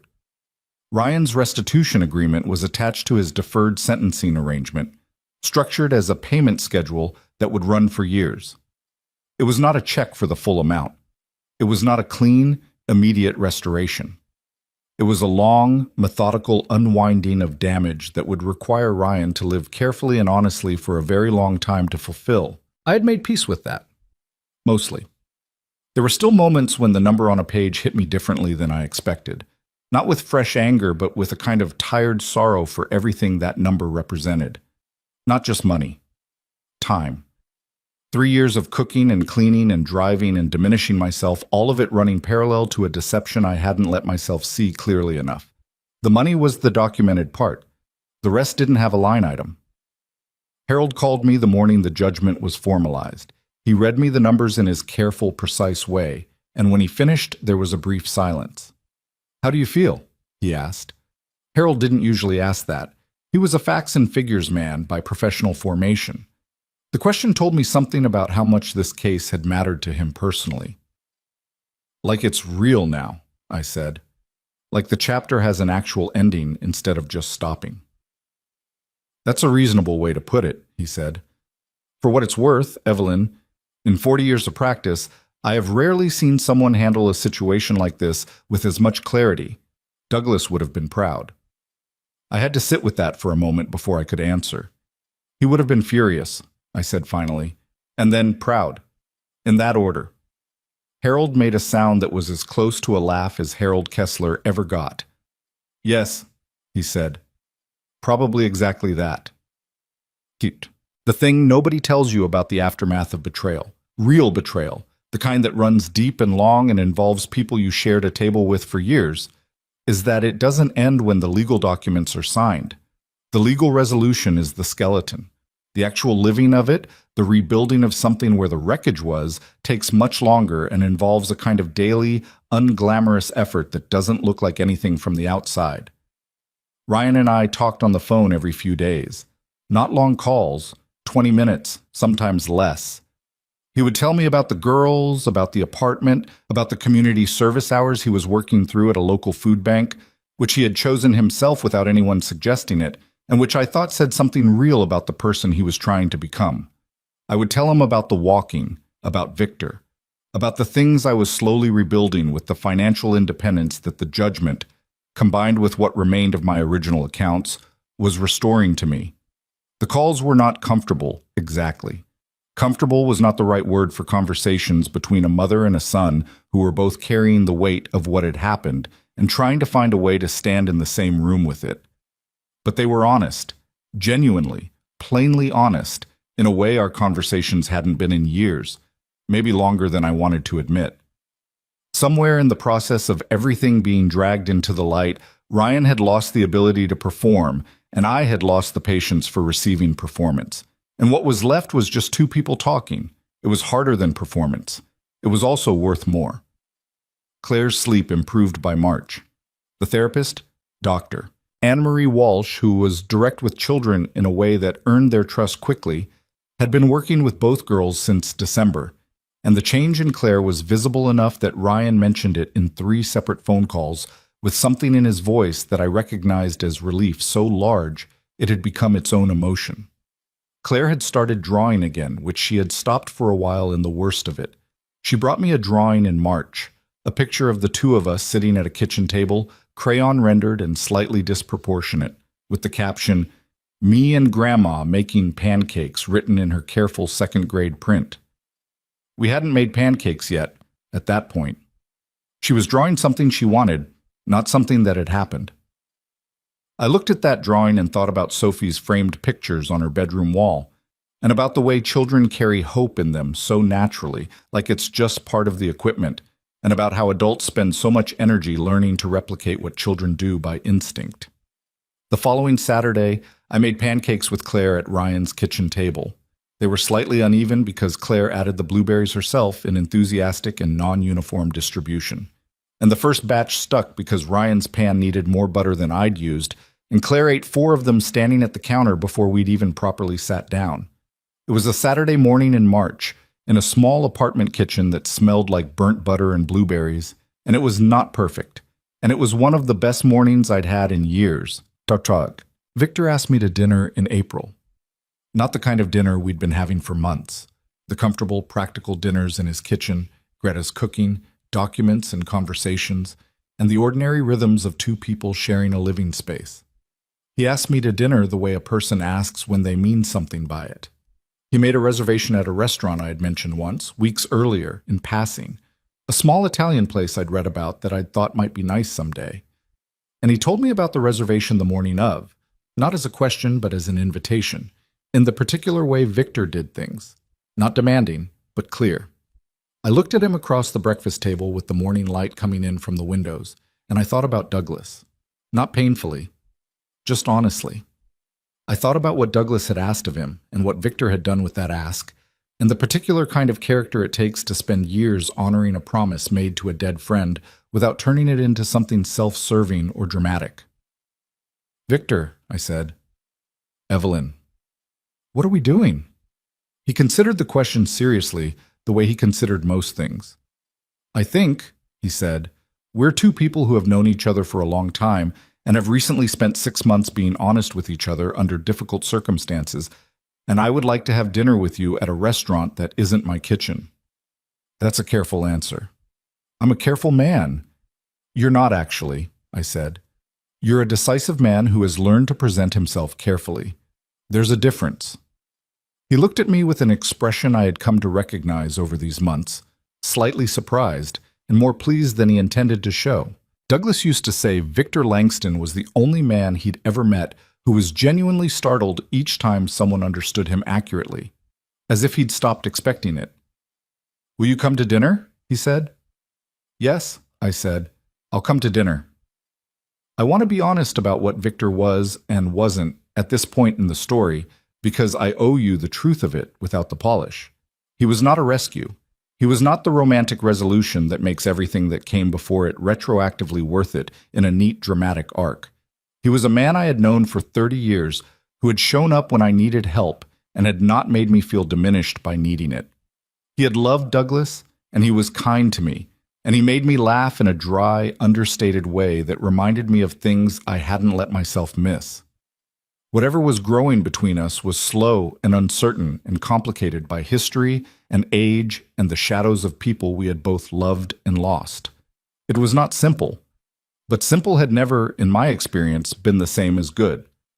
We had dinner. It was a fine evening. He ordered wine I didn't know and explained it without mansplaining it, which is a distinction I had enough years of living to appreciate. We talked about Douglas, but really talked about him, the way you can only talk about the dead after enough time has passed that the grief has settled into something more like carrying than drowning.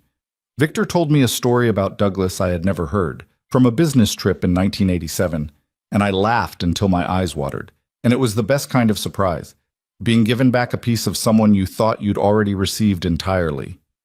Walking home in the April night, Victor reached over and took my hand, not dramatically, just took it the way you take something that belongs in your hand. I let him. Chad, by June, I had my own apartment. This was important. I want you to understand why. Victor had offered more than once to formalize a longer arrangement. The penthouse was large, the guest suite was mine in every practical sense. There was no reason logistically why I needed to leave. And I understood the offer, and I appreciated it, and I told him clearly, I needed a place that was mine. Not borrowed, not graciously extended, mine, with my name on the lease, with my furniture choices, and my morning routines, and the right to make it as ugly or as beautiful as I chose without consulting anyone. I had given up my home once for love, and it had cost me in ways that went beyond money. I was not going to give up having a home of my own again for any reason, including a good one. The apartment was on the 8th floor of a building 15 minutes from Victor, and 20 minutes from Ryan's place. It had 2 bedrooms because Sophie and Claire needed somewhere to stay when they visited. I furnished it slowly, deliberately, choosing things I actually liked rather than things that were practical or inoffensive. I bought a reading chair in a shade of blue that was too bold for the space, according to the furniture store salesperson, and I bought it anyway, and I put it by the window, and I loved it unreasonably. I hung photographs on every wall, real photographs, without asking anyone's permission. I put Douglas's watch in a small display case on the bookshelf, in the light, where I could see it. The first night I slept there, I woke at 3 in the morning the way I sometimes do, in the unfamiliar dark of a new place, and I lay still and listened to the sounds of the building settling around me, and I thought, this is mine. This is actually mine. I had not felt that in a very long time. The feeling was not triumphant. It was quieter than triumph. It was the feeling of a woman who had been homeless in her own life for 3 years and had finally, at 68, come back to herself. Sophie turned 10 in July, and we had a birthday party in my apartment because she asked if we could. She had decided, with the particular 10-year-old authority she now wielded, that my apartment was her favorite place, which she announced at Ryan's kitchen table one evening in a matter-of-fact tone that made Ryan smile in a complicated way and made me set my fork down for a moment. We hung streamers. Claire chose the colors, which resulted in a combination I can only describe as ambitious, and I made the lemon cake Sophie requested from Douglas's mother's recipe, the one with the slightly dense texture and the tart frosting that isn't fancy but is somehow always exactly right. Victor came. Dr. Walsh had mentioned that including stable adult figures in family celebrations was good for the girls' sense of security, which was good professional advice that happened to coincide with the fact that Victor and Sophie had developed an unlikely rapport based on their shared and inexplicable interest in city architecture. Ryan helped me in the kitchen before the party, which was something that wouldn't have happened 6 months ago, and which happened naturally, without ceremony. He just came in and asked where things were and started helping, and I noticed it without remarking on it, because some healing is too fragile to name while it's happening. "You're good at this," he said at one point, watching me frost the cake with the controlled, practiced efficiency of someone who has made this cake many times. "Your grandmother taught me," I said. "I never knew that." "There's a lot you didn't know about me," I said. Not unkindly, just as a fact. He was quiet for a moment. "I know," he said. "I'm sorry for that too. Not just the money. All of it. The way I stopped seeing you as a person and started seeing you as, I don't know, background. Background. The word landed accurately enough that it was almost physically uncomfortable. That's what I had become in that house.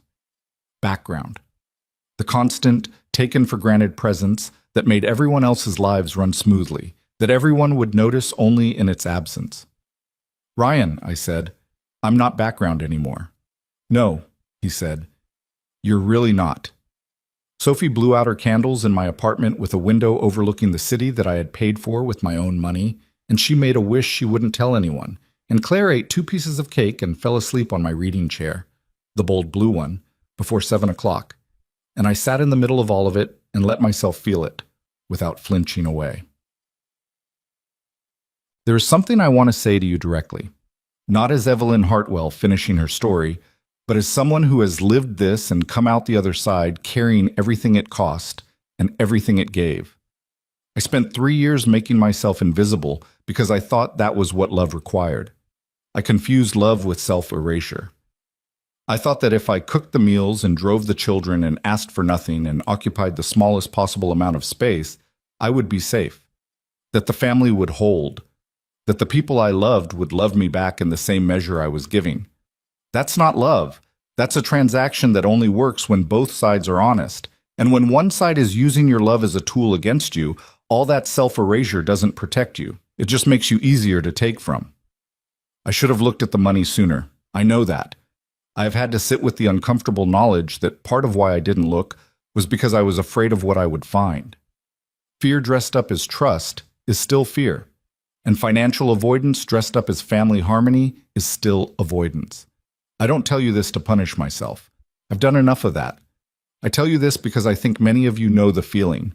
The sense that if you look too closely, you'll have to act on what you see, and acting will cost more than not knowing. It will cost more. That's true. But not knowing will cost more than that. If you are older and you have given money to family, as a gift, as a loan, as a contribution to a shared life, get it in writing. Not because you distrust your family, because documentation protects the relationship as much as the money. It takes the ambiguity out of arrangements that ambiguity can corrupt. It means there is no room for reclassification later.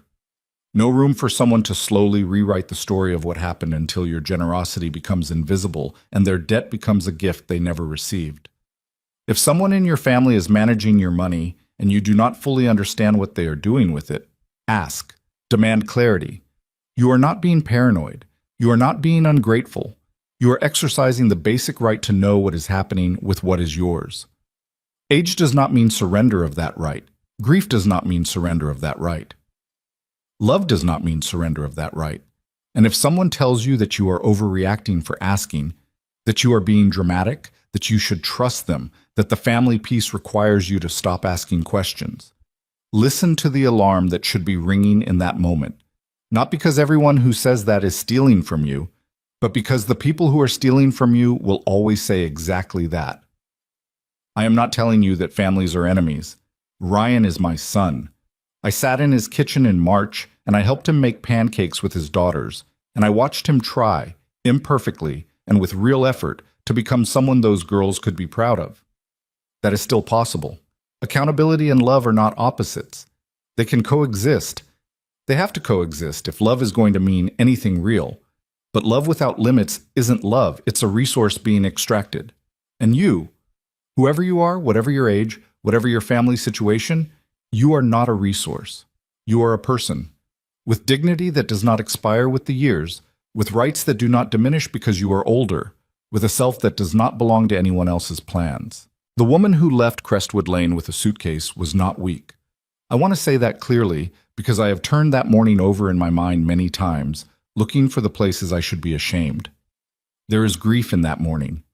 There is regret for what I didn't see sooner, but there is no shame in having loved my son. There is no shame in having trusted. The shame belongs to the ones who chose to exploit it. And I walked out. It is October now. A year almost exactly since the morning Ryan stood in the kitchen and told me to leave. The city is doing what it does in October. The light, that particular slanted gold, the leaves starting, the air with that edge that makes you pull your coat a little tighter and walk a little faster and feel despite everything, alive. I am standing on my balcony, in my apartment, with my bold blue reading chair visible through the glass door behind me, with Sophie's drawings on the wall and Douglas's watch on the shelf and a key in my bag that I never have to ask anyone's permission to use. Victor called this morning. We are having dinner tonight, the easy, ordinary dinner of two people who have stopped needing to explain themselves to each other. And I am looking forward to it with the uncomplicated warmth of someone who has learned, late but not too late, to accept good things without immediately looking for the catch. Ryan called too. He is coaching Sophie's soccer team this fall, which Sophie announced to me with the particular enthusiasm of a child who is surprised to be proud of a parent and is still getting used to the feeling. Claire drew him a picture of a soccer field for his apartment wall. He said she spelled coach as couch, and he was leaving it exactly as she wrote it. There are things that are still hard. There are weeks when the anger comes back quietly.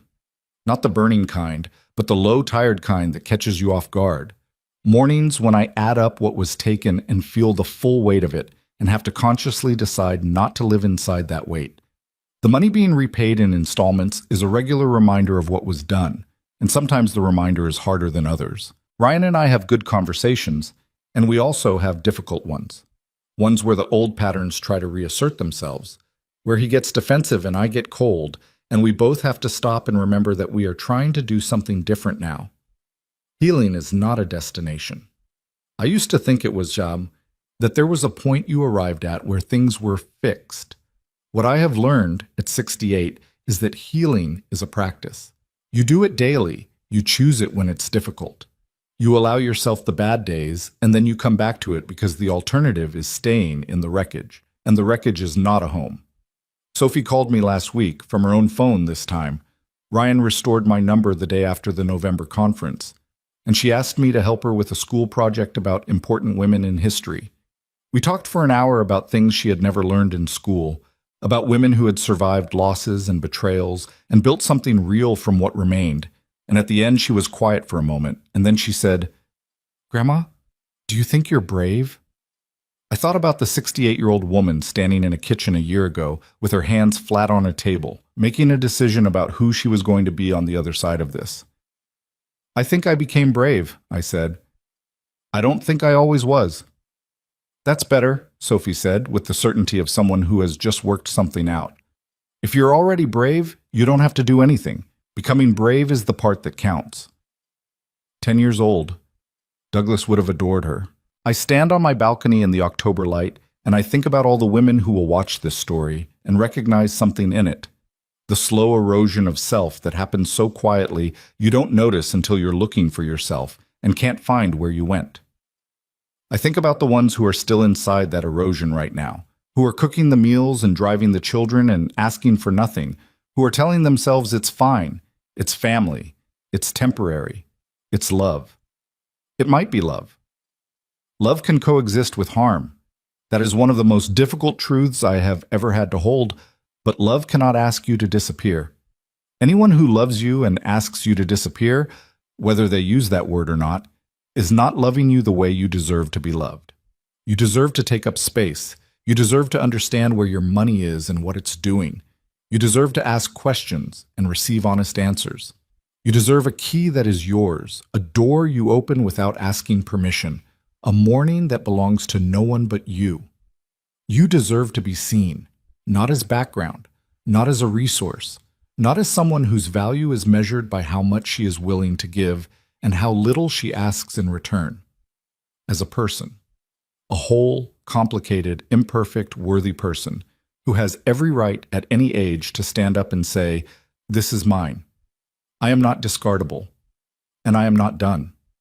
The city spreads out below me, gold and ordinary and going about its life. The air is cold the way October air should be. I pull my coat around me and I breathe it in.